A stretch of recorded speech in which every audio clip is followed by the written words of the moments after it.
And welcome to the lateral chain episode here in the Red Delta Project Overcoming Isometrics library. These chains are the ones that are running up and down the sides of your body, including your hips, your lats, shoulders, your erectors, everything all about trying to stabilize and control yourself laterally as well as rotation.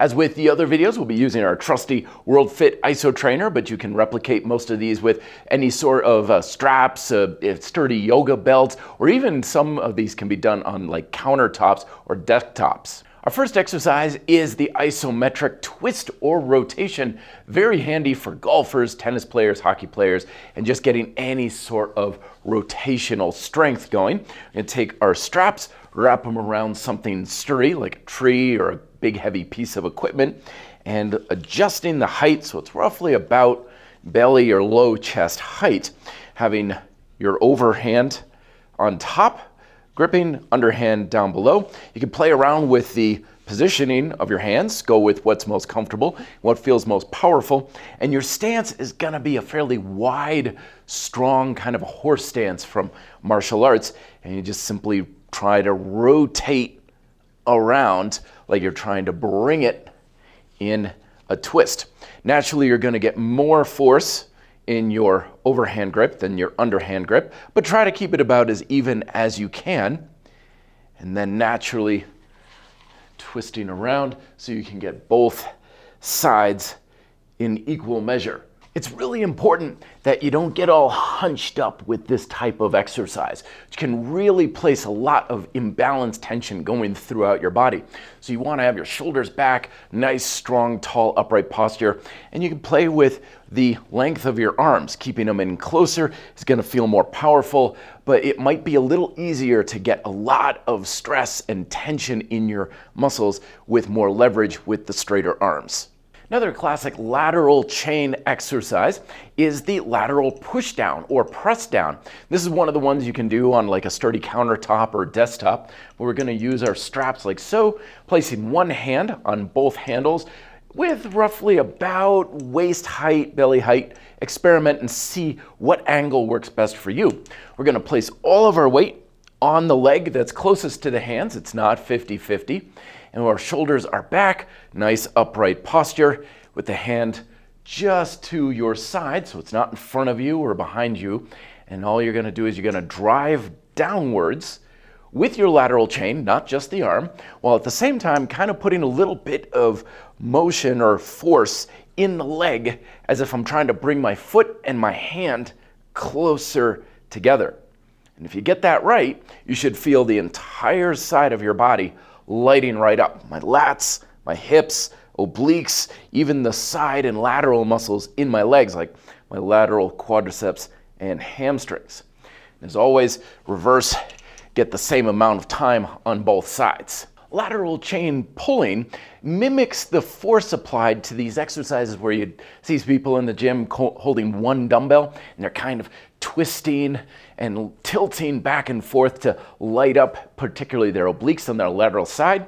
That's never been an exercise I'm very comfortable with. I'd never give it to clients because you're basically wrenching your spine side to side, and most people will tell you that bending and wrenching your spine with things like deadlifts are bad, but for some reason we forget that principle and we're like, oh yeah, sure, wrench the hell out of your spine on a lateral chain, that's perfectly fine and safe.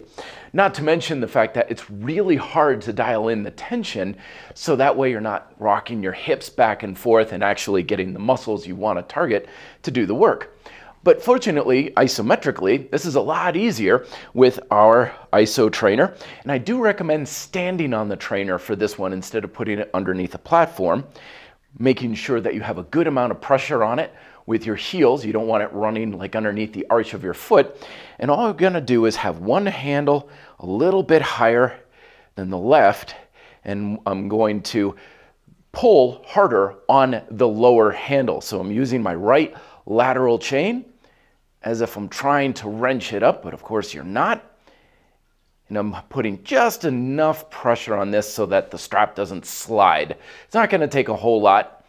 And holding, once again, not hunching over, making sure your strong posture, hips are forward. And then you just simply switch and you get the same thing going again for the other side. Very quick, very easy way to work your lateral chain.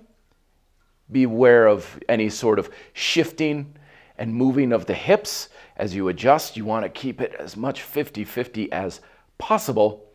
And you're going to be using primarily your obliques and the muscles in the side of your core. And of course, we can't talk lateral chain without lateral hip work, your abductors here. And for this, we're going to continue standing on the straps, placing one foot with all of our weight. The other foot comes up, and we're just going to push directly against the strap.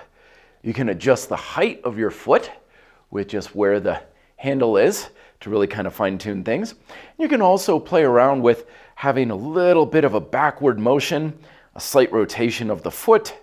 If you want to really address that glute medius, stabilizing with this leg as much as you can. You're not going to need a lot of force in the supporting handle, but do keep some so that way you don't feel like you're tipping over, and then you just simply rock and you switch to the other side, driving hard into the hip. The first time you do this, I recommend kind of being gentle with it, about 70%, maybe 80% force. These muscles are relatively small and they're easy to overload the first few times you do this if you're trying to go as hard as you possibly can, making sure that you have about equal amounts of time on each side. About 15 seconds is a good amount of time, 3 or 4 times, and then just kind of shake out your hips. And finally, the medial hip adductors. And for this, we're not going to use any equipment at all. We just need the friction of the floor. Good thing to practice before your leg routines for aiding in stability. But the key with this is we don't want to just simply try to squeeze the floor together. You want to make sure that your hips are fully extended, because one of your primary adductors is also a hip extender. So having your feet a little wider than shoulder width. I like to keep my toes slightly pointed outwards, makes it feel a little more stable. Hips are fully extended, and gradually pull and increase the amount of force you're using with those inner thigh muscles. Be very careful that you're not collapsing inwards. That can be very hard on the knees. As with all isometric exercises, we want as much muscle engaged as possible. So my quads are turned on, hamstrings, my calves, my legs are basically just locked up and fully contracted. And that way they provide plenty of support and stability for my knees. So I'm squeezing in, then release and shake out. Don't forget to subscribe for more of these videos on how to build muscle and strength with overcoming isometrics. Here's the Overcoming Isometrics playlist if you want to really deep dive into this type of unique discipline. And here's the video I made on overcoming isometrics for working your abs and your flexion chain. Thank you so much for watching. Be fit and live free.